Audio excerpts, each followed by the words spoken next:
منی کے نکل جانے کے بعد انسان بڑی ناپاکی کا شکار ہو جاتا ہے، اور اس کی سب سے بڑی فقہاء نے علامت اور پہچان لکھی ہے کہ وہ کود کر نکلے مما جو جذبے کے ساتھ کود کر نکل جائے، یہ منی کی علامت اور پہچان ہے، جس کے نکلنے کے بعد انسان نہ ہو جائے، اس کے جذبات ختم ہو جائے،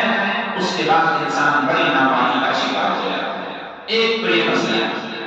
دوسرا مسئلہ یہ ہے کہ پیشاب کرنے کے بعد بھی بعض لوگوں میں قطرے آنے کی شکایت ہوتی، یا لسے دار چپچپی چیز کوئی نکلتی ہے، اس کے نکل جانے کے بعد بھی انسان بڑی ناپاکی کا شکار نہیں ہوتا۔ اور اس کو بیان کرنے کی ضرورت اس لیے بھی ضروری ہے کہ بہت سارے نوجوان کہتے ہیں ان سے کہو کہ نماز پڑھو تو وہ کہتے ہیں ہم تو ناپاک ہیں۔ جب ان سے کیفیت پوچھی گئی کہ بھائی ناپاکی کیسے ہوئی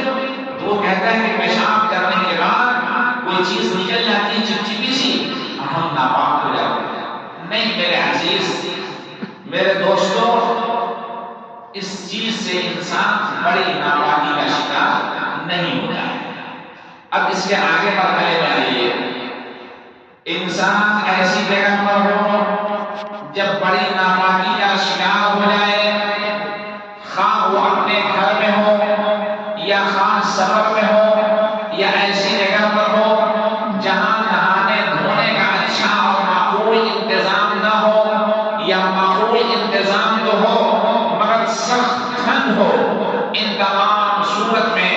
ہمیں رسول پاک صلی اللہ علیہ وآلہ وسلم کی اس حدیث پر عمل کرنے کی ضرورت ہے کہ اس حدیث پر عمل کرتے ہوئے اللہ کے دربار میں ہم حاضر ہوں۔ حضرت عمرو بن العاص رضی اللہ تعالی عنہ یہ ایک جلیل قدر صحابی ہیں۔ علامہ محدث شاہ ولی اللہ دہلوی رحمۃ اللہ علیہ نے بھی اس واقعہ کو اپنی کتاب حجت اللہ البالغہ میں نقل کیا ہے، اور علامہ محدث کبیر سعید احمد پالنپوری رحمۃ اللہ علیہ جو دارالعلوم دیوبند کے بہت بڑے محدث تھے، گزر گئے، انہوں نے جو اس کی تشریح 5 جلدوں میں کی ہے، اس کے تیسری جلد میں صفحہ نمبر 222 اور 23 پر اس کا ذکر کیا ہے کہ ایک موقع پر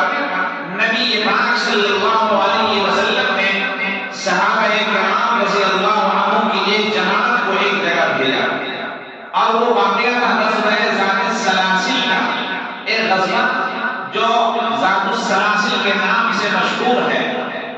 اس کے میر کارواں، میر لشکر حضرت عمرو بن العاص رضی اللہ عنہ جب وہ تشریف لے گئے تو ایک رات بہت ٹھنڈ ہوئی، بہت سخت ٹھنڈ، اتنی سخت ٹھنڈ رات کو گئی کہ انسان کا نہانا دھونا مشکل ہو گیا، اور قدرت تو قدرت، اللہ ہمیشہ اپنے بندوں کے ساتھ آسانیاں کرتا ہے۔ اتفاق سے اس رات میں ان کو ناپاکی لاحق ہو گئی، وہ جنوبی ہو گئے، جنابت لاحق ہو گئی، یعنی بڑی ناپاکی ان کو ہو گئی۔ اب وہ پریشان، صبح کی نماز پڑھانی ہے، جو میر لشکر ہوتا ہے وہی وقت کا امام ہوتا ہے، لہذا انہوں نے اس ناپاکی سے نکلنے کا طریقہ اپنی طرف سے یہ اختیار کیا جو اللہ نے ان کے دل میں ڈالا۔ سب سے پہلے انہوں نے اس ناپاکی سے پاک ہونے کا طریقہ یہ اختیار کیا کہ جہاں جہاں ناپاکی لگی ہوئی تھی ان شیخوں کو انہوں نے دھلا، اور دھلنے کے بعد کپڑے بدل لیے، وضو کر لیے، پھر اس کے بعد تیمم کیا، اور تیمم کرنے کے بعد مصلی پہ حاضر ہو گئے، فجر کی نماز پڑھا۔ ایک سے ایک صحابہ ان کے پیچھے، اعتراض تو وہاں بھی ہونا تھا، اعتراض ہو گیا۔ بہرکیف جب یہ قافلہ لوٹ کر نبی اکرم محمد عربی صلی اللہ علیہ وسلم کے پاس مدینہ طیبہ پہنچا تو جو اعتراض کرنے والے تھے وہ آقا کی خدمت میں یہ اعتراض پیش کر دیے، شکایت کی کہ دیکھیے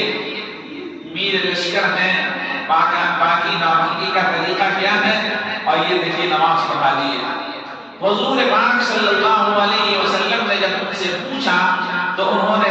ساری چیزیں بیان کر دی کہ یا رسول اللہ صلی اللہ علیہ وسلم مجھے مسئلے تو معلوم تھے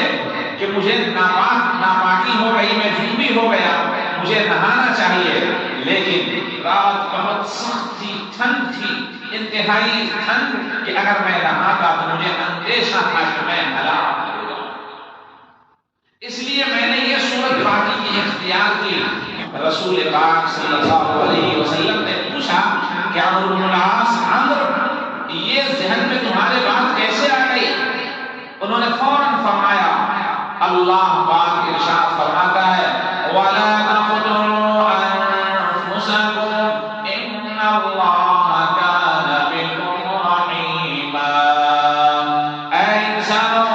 اپنی جانوں کو ہلاک مت کرو،